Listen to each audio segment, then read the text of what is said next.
Hello friends. कैसे हैं आप सब लोग। आई होप आप सब लोग बढ़िया हो और आपकी पढ़ाई भी अच्छी चल रही है। My name is Vivek Agrawal and you are watching me on Civils Ladder. आज के दिन हम एक बहुत अच्छे टॉपिक की शुरुआत करेंगे। ये टॉपिक है governor general and viceroys of India. हर साल प्री में ऑलमोस्ट एक से दो क्वेश्चन क्रोनोलॉजी के फॉर्म में या फिर डायरेक्ट मैच द फॉलोइंग के रूप में इस टॉपिक से पूछे जाते हैं। इस टॉपिक को हम पूरा कवर करने की कोशिश करेंगे लास्ट वायसराय तक। ठीक है। और इसमें जो बीच बीच की इंफॉर्मेशन है मैं भी उसमें कुछ इंफॉर्मेशन को आपको बताने की कोशिश करूंगा। ठीक है। सो बहुत सारा कुछ सीखने को मिलने वाला आज के वीडियो में। Let's get started. ठीक है। तो पहले हैं वॉरेन हेस्टिंग्स। वॉरेन हेस्टिंग्स का टाइम था 773 से लेके 785 तक, first governor general of Bengal. ठीक है। तो इनके टाइम पे इंपॉर्टेंट घटनाएं कौन कौन सी हुई। Regulating act of 1773। इस समय क्या हुआ कि ईस्ट इंडिया कंपनीज की एक्टिविटीज को मॉनिटर करने के लिए और रेगुलेट करने के लिए बहुत सारे एक्ट और प्रोविजंस आने लगे। ठीक है। इनके एक्ट और प्रोविजंस को अपन अलग से एक वीडियो में कवर करेंगे, लेकिन अभी हम सिर्फ क्रोनोलॉजी पे जाएंगे, राइट।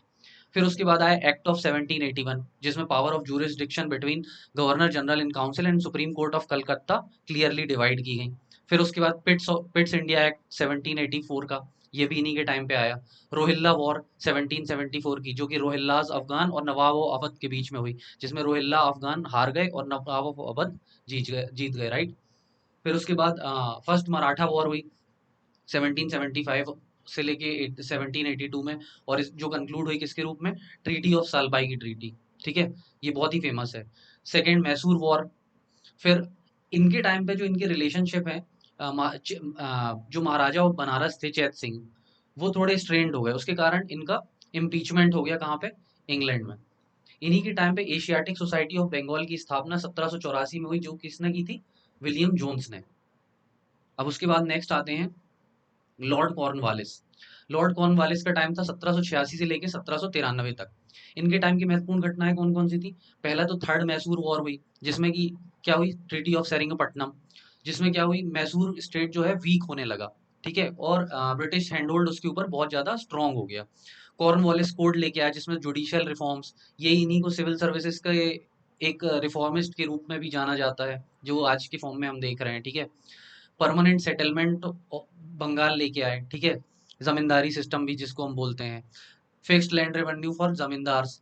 आप मुझे बताना सनसेट क्लॉज क्या था, कमेंट बॉक्स में अगर आपको पता है कि सनसेट क्लॉज क्या था। फिर Europeanisation of administrative machinery and introduction of civil services भी इन्हीं के टाइम पे हुई। अब नेक्स्ट आते हैं सर जॉन शोर। इनका टाइम था 1793 से लेके 1798। महत्वपूर्ण घटना क्या थी, चार्टर एक्ट आया था 1793 का। ठीक है। चार्टर एक्ट डिफरेंट आते गए थे, उनको अपन डिस्कस करेंगे। फिर उसके बाद बैटल ऑफ खरदा 1795 में हुई। ये किस किस के बीच में हुई थी, निजाम फोर्सेस और मराठा कॉन्फेडरेसी के बीच में, जिसमें निजाम हार गए थे। और ट्रीटी ऑफ खरदा के रूप में ये कंक्लूड हुई थी, जिसमें निजाम्स को force to cede territory and pay a large indemnity. ठीक है। ये टाइम था जब मराठा पावर अपनी बहुत ज्यादा पीक पे थी, राइट। नेक्स्ट है लॉर्ड वेलेस्ली।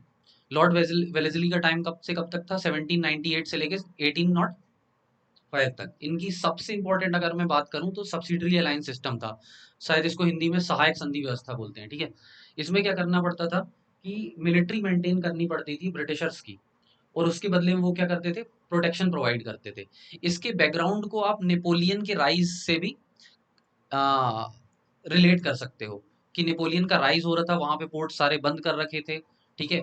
उसके बाद की जो घटनाएं हुई सब्सिडरी अलायंस सिस्टम का, उसमें एक बहुत बड़ा रोल है। ठीक है। फोर्थ मैसूर वॉर इन्हीं के टाइम पे हुई, जिसमें टीपू सुल्तान को हार का सामना करना पड़ा, और ये सिग्निफिकेंट विक्ट्री थी ब्रिटिशर्स के लिए। ठीक है। और उनकी पावर जो साउथ इंडिया में है वो और ज्यादा कंसोलिडेट हो गई। फिर सेकेंड मराठा वॉर 1803 से 1805 के बीच में हुई। ठीक है। फिर उसके बाद took over the administration of Tanjore 1799, सूरत और कर्नाटक, इन तीनों का एडमिनिस्ट्रेशन इनने ले लिया।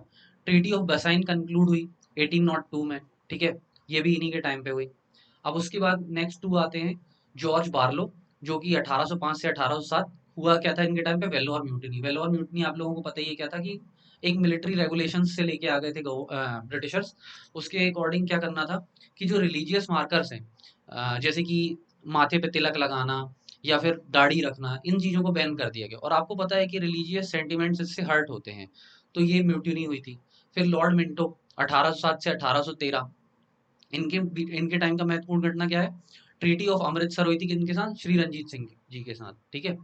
उसके बाद लॉर्ड हेस्टिंग्स आए 1813 से 1823 तक, 10 साल के लिए। इनके टाइम पे क्या हुआ? एंग्लो नेपाल नेपाल वॉर, जिसको ट्रीटी ऑफ सगौली के नाम से जाना जाता है। बड़ी फेमस ट्रीटी, जब हम इंडिया नेपाल रिलेशंस पढ़ते हैं तब ट्रीटी ऑफ सगौली का जिक्र होता है, राइट।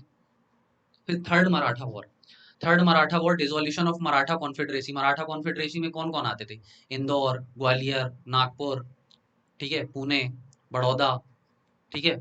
तो ये सारे कॉन्फेडरेसी के पार्ट थे, जो इनका डिसोल्यूशन हो गया था मराठा थर्ड मराठा वॉर में। फिर रैयतवारी सिस्टम इनके टाइम पे आया, थॉमस मुनरो लेके आए थे, जो governor of Madras, directly assess the land revenue from individual cultivators, impacting agrarian economy of south India. और जमींदारी में क्या होता था कि मिडिल मैन होते थे, जमींदार होते थे, जो कि रेवेन्यू को अ, इन दोनों के बीच में कंडक्ट कराते थे।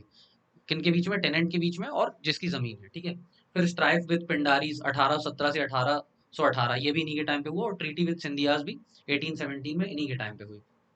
फिर लॉर्ड आर्मरेस्ट 1823 से 1828, इनके टाइम की महत्वपूर्ण घटना, पहली बर्मीज वॉर 1824, और भरतपुर का कैप्चर हुआ 1826 में, ठीक है। फिर आते हैं लॉर्ड विलियम बेंटिंग, जो कि पहले गवर्नर जनरल ऑफ इंडिया बने, ठीक है। इनके टाइम की महत्वपूर्ण घटना, जो कि कई बार एग्जाम में पूछी गई है, एबोलिशन ऑफ सती प्रथा का अंत 1829 में।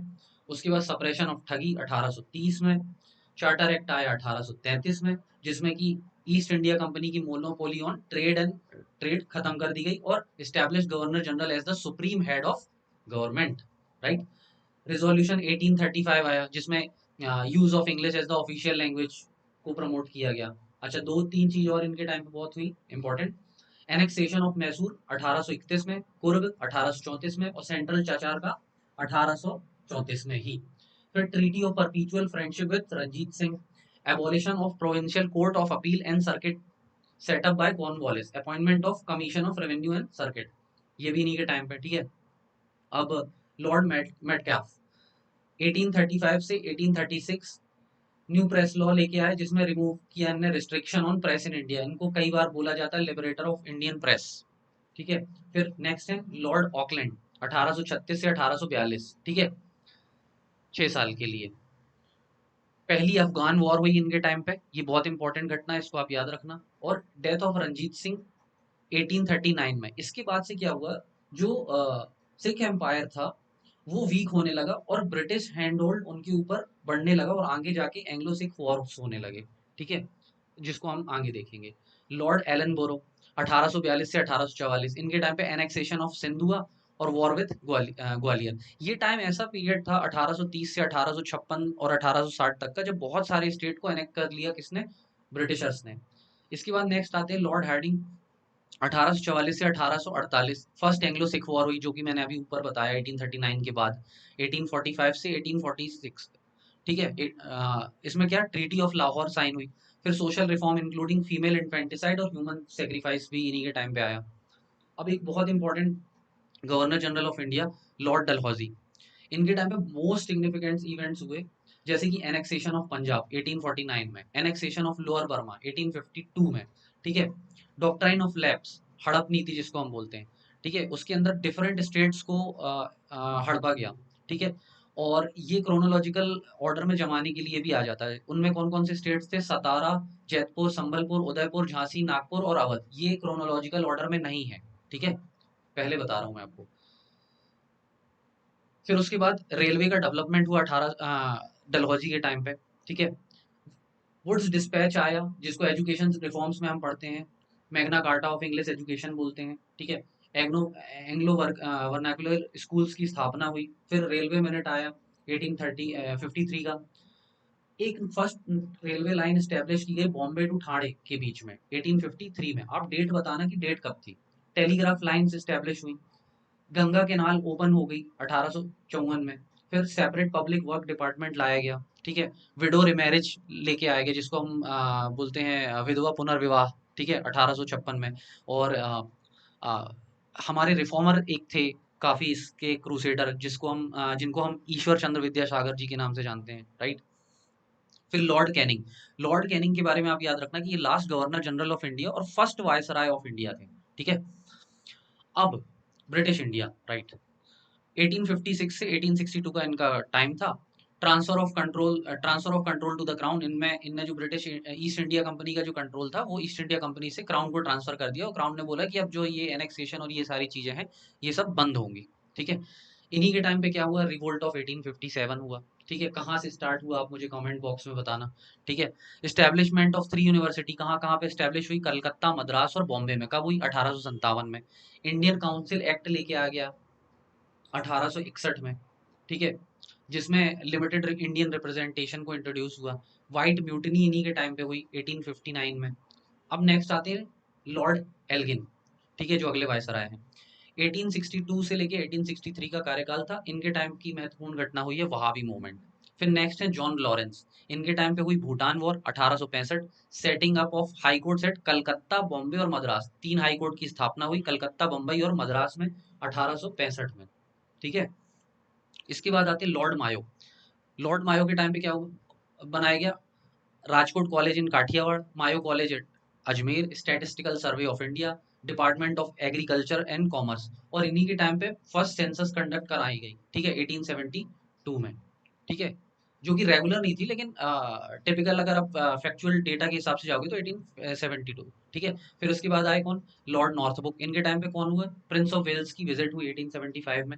और trial of Gaekwad of Baroda और कूका मूवमेंट इन पंजाब। अब बताना कूका मूवमेंट के जो लीडर थे वो कौन थे, राइट। अब एक और इनफेमस वायसराय हैं, इनफेमस मतलब जो इनकी एक्टिविटीज थी वो इसलिए थी कि इनको लेस पॉपुलर बना दिया गया था। लॉर्ड लिटन 1876 से 1880, इनके टाइम पे फेमाइन ऑफ 1876 आई, जिसको जो जो कहाँ कहाँ इफेक्ट हुई, मद्रास में, बॉम्बे में और मैसूर में और हैदराबाद में, ठीक है। और इन पार्ट्स में भी, parts of central India, Punjab. इनके टाइम पे फेमिन कमीशन बनाया गया, रिचर्ड स्ट्रेची कमीशन। अगर कोई डायरेक्टली पूछ ले रिचर्ड स्ट्रेची कमीशन किससे रिलेटेड है, तो वो फेमिन से रिलेटेड है, 1878 में। रॉयल टाइटल्स एक्ट लेके आए, और क्वीन विक्टोरिया ने अज्यूम किया किस टाइटल को, केसर हिंद को। इनके टाइम पे एक वर्नाक्युलर प्रेस एक्ट आया 1878 में। ये क्या था वर्नाक्युलर प्रेस एक्ट, मतलब वर्नाक्युलर लैंग्वेज में आप कोई भी न्यूज को रिलीज नहीं कर सकते। वर्नाक्युलर लैंग्वेज मतलब local languages like Bengali, Marathi, Hindi, ऐसे। अब आप सोचो अगर वर्नाकुलर में आप प्रेस रिलीज नहीं कर सकते हो, तो आप विचारों को रोक रहे हो ऐसे तो, ठीक है। तो इनके टाइम पे सारी चीजों को कर्व करने वाली चीजें आई। आर्म्स एक्ट इन्हीं के टाइम पे आया। सेकेंड अफगान वॉर इन्हीं के टाइम पे हुई। इन्हीं ने सिविल सर्विसेज की एज को रिड्यूस कर दिया था, जो कि इसमें लिखा नहीं है, मैं अलग से बता रहा हूँ आपको। लॉर्ड रिपन 1880 से 1884 तक का इनका कार्यकाल था। इनके टाइम पे कुछ ऐसी रिफॉर्मिंग चीजें हुई इंडिया में, जैसे कि जो वर्नाकुलर प्रेस एक्ट जो लॉर्ड लेटन लेके आए थे उसको इनने रिपील कर दिया। फिर फर्स्ट फैक्ट्री एक्ट आया, इसमें लेबर कंडीशंस जो प्लांटेशन में काम कर रहे हैं उनको इम्प्रूव करने की बात हुई 1881 में। फाइनेंशियल डिसेंट्रलाइजेशन को कंटिन्यूएशन मिला। फिर लोकल सेल्फ गवर्नमेंट, ठीक है, जो कि आज के फॉर्म में पंचायती राज, इसका एक सॉरी, इसका एक प्राइमा फेसी जो खाका है वो 1882 में इन्हीं के द्वारा बनाया गया। फिर एजुकेशन कमीशन लेके आया गया सर विलियम हंटर के अध्यक्षता में 1882 में। फिर क्या हुई इनके टाइम पे, इल्बर्ट बिल कंट्रोवर्सी हुई। ये किससे रिलेटेड है, जजेस से रिलेटेड है, ठीक है। अब क्या हुआ था इसमें ये आप बताओ।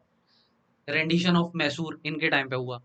लॉर्ड डफरिन के टाइम की आप सबसे इंपॉर्टेंट घटना याद रखना कि ये इंडियन नेशनल कांग्रेस की स्थापना हुई थी।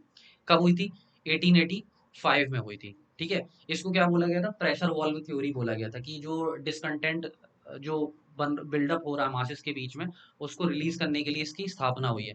आप बताना इंडियन नेशनल कांग्रेस का फर्स्ट सेशन कहाँ पे हुआ था और इसके प्रेसिडेंट कौन थे, ठीक है। ये बहुत इंपॉर्टेंट क्वेश्चन है।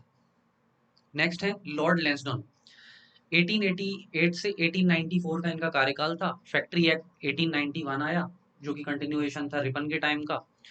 कैटेगराइजेशन ऑफ सिविल सर्विसेज हुई इंपीरियल, प्रोविजनल एंड सबऑर्डिनेट के रूप में। फिर नेक्स्ट आया इंडियन काउंसिल एक्ट 1892 का, ठीक है। इनको अपन सारे 1773 से 1947 तक को हम एक अलग वीडियो में कवर कर लेंगे। फिर डूरेंट कमीशन आया, जो कि लाइन ड्रॉ की गई इंडिया और अफगानिस्तान के बीच में, जिसको डूरेंट लाइन बोलते हैं। ये मुझसे यूपीएससी के इंटरव्यू में पूछा गया था एक बार, ठीक है। लॉर्ड एल्गिन 1894 से 1899, चापेकर ब्रदर्स ने ब्रिटिश ऑफिशियल्स को असैसिनेट कर दिया था। 1897 में, ठीक है, ये उधर की इंपॉर्टेंट घटना थी। अब नेक्स्ट वायसराय है लॉर्ड कर्जन, 1899 से 1905 1905 तक, ठीक है। इनके टाइम पे क्या क्या हुआ, इनके टाइम पे भी बहुत सारी कर्व करने वाली चीजें हुई। पुलिस कमीशन की स्थापना कर दी 1902 में, ठीक है, एंड्रयू फेजर की अध्यक्षता में। फिर यूनिवर्सिटी कमीशन, क्यों ये लोग लेके क्यों आए यूनिवर्सिटी कमीशन, क्योंकि यूनिवर्सिटीज में स्टूडेंट एक्टिविटीज बढ़ रही थी, स्वदेशी मूवमेंट का ये टाइम चल रहा था, ठीक है, नए आइडियाज इमर्ज हो रहे थे। तो अब स्टूडेंट फोर फ्रंट पे थे, तो ये ऐसी एक्टिविटीज लेके आए और ऐसे बिल्स लेके आए जिसमें कि स्टूडेंट एक्टिविटीज को यूनिवर्सिटीज में कार्य किया जाने लगा, ठीक है। हालांकि कुछ इंपॉर्टेंट चीजें भी हुई, जैसे department of commerce and industry की स्थापना हुई। Ancient monument and preservation act लेके आया गया 1904 में। इसके पहले लेके आया गया था कलकत्ता कॉर्पोरेशन एक्ट 1899 में। पार्टीशन ऑफ बंगाल हुआ 1905 में, ठीक है। आमार सोनार बंगला वगैरह आपने सुना होगा, इस टाइम पे लिखे गए थे। फिर करजन किचनर कंट्रोवर्सी हुई। ये मिलिट्री हेड हुआ करते थे उस समय इंडिया के, ठीक है। ये किस चीज के से रिलेटेड थी controversy, control of military administration in India. ये कब हुई थी, 1904-5 में। करजन के टाइम पे यंग हस्बैंड मिशन तिब्बत भेजा गया, कब, 1904 में। इसके बाद लॉर्ड मिंटो आए 1905 से 1910। स्प्लिट इन कांग्रेस, जिसको हम सूरत स्प्लिट के नाम से जानते हैं, 1907 में हुई। आप बताओ कौन प्रेसिडेंट था सूरत सेशन के टाइम पे। एंटी पार्टीशन और स्वदेशी मूवमेंट चल रहे थे, आपको पता ही है। 1905 में बंगाल स्प्लिट हुआ और उसके बाद मूवमेंट चालू हुए, स्वदेशी मूवमेंट चालू हुई, बहिष्कार करना चालू किया। 1906 में आगा खान जी के द्वारा मुस्लिम लीग की स्थापना की गई। उसके बाद नेक्स्ट है लॉर्ड हार्डिंग टू। इसके पहले वाले बताना आपने, अभी अपन ने थोड़ी देर पहले पढ़ा था, ठीक है। 1910 से 1916 तक का कार्यकाल था इनका। इनके टाइम की महत्वपूर्ण घटना sorry, creation of Bengal presidency, Bombay and Madras 1911 में। Transfer of capital from Calcutta to Delhi, very very very important fact, ठीक है। हिंदू महासभा की स्थापना हुई 1915 में, किनके द्वारा, मदन मोहन मालवीय जी के द्वारा। Coronation of king George we fifth held in Delhi 1911 में, राइट। नेक्स्ट कौन है, Lord Chelmsford, very important figure, 1916 से 1921। इनके टाइम की महत्वपूर्ण घटनाएं कौन कौन सी हैं, होम रूल लीग की स्थापना दोनों की, एनी बेसेंट जी की भी और तिलक जी की भी 1916 में हुई, ठीक है। आप बताना कि वाइड स्प्रेड किनकी होम रूल लीग का ज्यादा था, ठीक है। लखनऊ सेशन ऑर्गेनाइज हुआ कांग्रेस का 1916 में। लखनऊ पैक्ट हुआ कांग्रेस और मुस्लिम लीग के बीच में 1916 में। दोनों के बीच में कंफ्यूज मत होना, लखनऊ सेशन और लखनऊ पैक्ट में। लखनऊ पैक्ट में कांग्रेस और मुस्लिम लीग के बीच में ये बात हुई कि डिफरेंसेस को हम अलग करके एक कॉमन पॉइंट पे आते हैं और स्वदेशी मूवमेंट को और आगे के मूवमेंट्स के लिए एक दूसरे को सपोर्ट करते हैं। इस टाइम की एक इंपॉर्टेंट घटना हुई 9 जनवरी 1915 को। इस दिन को हम जानते हैं 9 जनवरी को प्रवासी भारतीय दिवस के रूप में। क्यों जानते हैं, क्योंकि 9 जनवरी 1915 को महात्मा गांधी जी साउथ अफ्रीका से भारत लौटे थे, राइट। आने के बाद उन्होंने क्या किया, साबरमती आश्रम की स्थापना की 1916 में, ठीक है। लॉन्च ऑफ चंपारण सत्याग्रह 1916 में। चंपारण आप बताना कहाँ पे है, तीन कटिया सिस्टम क्या था, ठीक है। चंपारण सत्याग्रह के लिए इनको इनवाइट किया किसने किया था, ठीक है। खेड़ा सत्याग्रह हुआ 1918 में। फिर सत्याग्रह हुआ अहमदाबाद में 1918 में, जिसको अहमदाबाद मिल स्ट्राइक बोलते हैं। अम्माबेन साराभाई इनसे रिलेटेड है। फिर मॉन्टेग्यू का अगस्त डिक्लेरेशन 1917 में और गवर्नमेंट ऑफ इंडिया एक्ट 1919 में लेके आया गया। आप ये समझना कि 1917 और 1919 के दौरान ये एक्ट्स क्यों लेके आए जा रहे थे, ऐसे रिफॉर्मिंग के एक्ट्स, क्योंकि उस समय वर्ल्ड वॉर वन का टाइम चल रहा था। और वर्ल्ड वॉर वन के टाइम पे इंडिया की सपोर्ट की जरूरत थी ब्रिटिश को, ठीक है। तो वो ऐसे एक्ट्स लेके आ रहे थे कि देखो हम तो तुम्हारे फेवर में काम कर रहे हैं, लेकिन ऐसा था नहीं, ठीक है। एक और इनफेमस एक्ट लेके आया गया, रोलेक्ट एक्ट, जिसमें क्या हो जाता था, इम्प्रिजनमेंट कर लेते थे जो भी हमारे रिवोल्यूशनरीज हैं उनको, विदाउट ट्रायल। मतलब आप ट्रायल भी नहीं कर रहे हो और आप इम्प्रिजन कर दे रहे हो। उसके चक्कर में क्या हुआ कि सत्याग्रह हुए। सत्याग्रह सभा के दौरान जलिया बाग वाला बाग संहार हुआ, ठीक है। शांति से लोग प्रोटेस्ट कर रहे थे। पीछे से माइकल ओ डायर ने निर्देश दिए और जनरल डायर ने गोलियां चलवा दी निहत्थे लोगों पे। ये आज भी एक काला दिन है ब्रिटिश इतिहास में। जो लोग बोलते हैं कि हम ह्यूमैनिटी को सपोर्ट करते हैं, कैसी ह्यूमैनिटी है ये कि आपने निहत्थे लोगों पे गोलियां चलवा दी। आप बताना ऊधम सिंह जी ने किसे मारा था, जनरल डायर को या माइकल ओ डायर को। लॉन्च ऑफ नॉन कोऑपरेशन और खिलाफत मूवमेंट इसी टाइम पे हुआ। Foundation of women university at Poona 1916। Sadler university commission था, ये सेडलर कमीशन यूनिवर्सिटी से रिलेटेड, याद रखना, 1917 में। श्री बाल गंगाधर तिलक जी की डेथ हुई इस समय 1920 में। और appointment of SP Sinha as governor of Bihar, first Indian to become a governor, ये भी इन्हीं के दौरान हुआ। अब लॉर्ड रीडिंग आते हैं 1921 से 1926 में। इनके टाइम की इंपॉर्टेंट घटना चौरी चौरा घटना हुई। ठीक है, चौरी चौरा नामक जगह पे, यूपी की एक जगह थी जहाँ पे एक पुलिस स्टेशन को भीड़ ने आग लगा दी थी। कब हुई थी? 5 फरवरी 1922 को। यूपी में कहाँ है ये आप बताना। मोपला रिविलियन हुआ केरल में 1921 में, जो कि मुस्लिम टेनेंट ने ब्रिटिशर्स के अगेंस्ट किया और हिंदू लैंडलॉर्ड्स के against. Repeal of press act, criminal law amendment act. फिर कम्युनल राइट्स हुए मुल्तान, अमृतसर, दिल्ली, अलीगढ़, अरवी and Calcutta. Kakori train robbery हुई 1925 में। आप बताना ऑर्गेनाइजेशन इसमें कौन सी इन्वॉल्व थी। हिंदुस्तान सोशलिस्ट रिपब्लिकन एसोसिएशन या Hindustan republican association. Murder of Swami Shraddhanand 1926 में। Establishment of Swaraj party by C R Das 1922 में। इसमें दो ग्रुप थे, ठीक है, नो चेंजर्स और प्रो चेंजर्स। आप बताना कि नो चेंजर्स ने स्वराज पार्टी बनाई थी या प्रो चेंजर्स ने बनाई थी, हालांकि आप नाम से समझ गए होंगे। ठीक है, फिर डिसीजन हुआ कि हम साइमल्टेनियस इलेक्शंस एग्जामिनेशंस कंडक्ट कराएंगे आईसीएस के, दिल्ली में भी और लंदन में भी। इसके पहले कहाँ होते थे एग्जाम? सिर्फ लंदन में होते थे, तो एक तरह से पार्टिसिपेशन थोड़ा और बढ़ता। फिर लॉर्ड इरविन, इरविन 1926 से 1931 में। इनके टाइम पे क्या हुआ? साइमन कमीशन आया, साइमन गोबेक के नारे लगने चालू हुए। क्यों? क्योंकि इसमें सारे फॉरेन मेंबर्स थे। ठीक है, ऑल पार्टीज कॉन्फ्रेंस लखनऊ में हुई। किसके लिए? फ्यूचर कॉन्स्टिट्यूशन को बनाने के लिए, जिसको नेहरू रिपोर्ट के नाम से जाना जाता। कब आई थी नेहरू रिपोर्ट? 1928 में। इसके प्रोविजंस देख लेना आप। ठीक है, हारपुट बटलर इंडियन स्टेट कमीशन 1927 में। ये यूपीएससी में प्री में क्वेश्चन आ चुका है। मर्डर ऑफ सॉन्डर्स, ठीक है, और bomb blast in assembly hall of Delhi, जो कि हमारे भगत सिंह जी के द्वारा किया गया था। ठीक है, उन्होंने कहा था कि ये ब्रिटिश सरकार बहरी है और इस बहरी सरकार को सुनाने के लिए ऐसी चीज़ों की ज़रूरत है। ठीक है, लाहौर कॉन्स्पिरेसी हुई 1929 में। ठीक है, और जतिन दास जी की प्रोलॉन्ग्ड हंगर स्ट्राइक के कारण डेथ हो गई। लाहौर सेशन हुआ कांग्रेस का 1929 में, जहाँ पे पूर्ण स्वराज की मांग की गई। आप बताओ इसके प्रेसिडेंट कौन थे? दांडी मार्च 12 मार्च 1930 में को गांधी जी के द्वारा लॉन्च किया हुआ civil disobedience movement. Deepavali declaration Lord Irwin के द्वारा 1929 में ही। फिर फर्स्ट राउंड टेबल का बायकट किया गया इसी टाइम पे, और गांधी इरविन पैक्ट हुआ। ठीक है, गांधी इरविन पैक्ट के बाद फिर कांग्रेस ने सेकंड में पार्टिसिपेट किया। Is the only second conference is the only conference जहां पे कांग्रेस ने अपना पार्टिसिपेशन दिया था। ठीक है, फिर अगले आते हैं लॉर्ड वेलिंगटन 1931 से 1936। इनके टाइम की महत्वपूर्ण घटना क्या थी? सेकंड राउंड टेबल कॉन्फ्रेंस हुई वहां, जहां पे कांग्रेस ने पार्टिसिपेट किया था।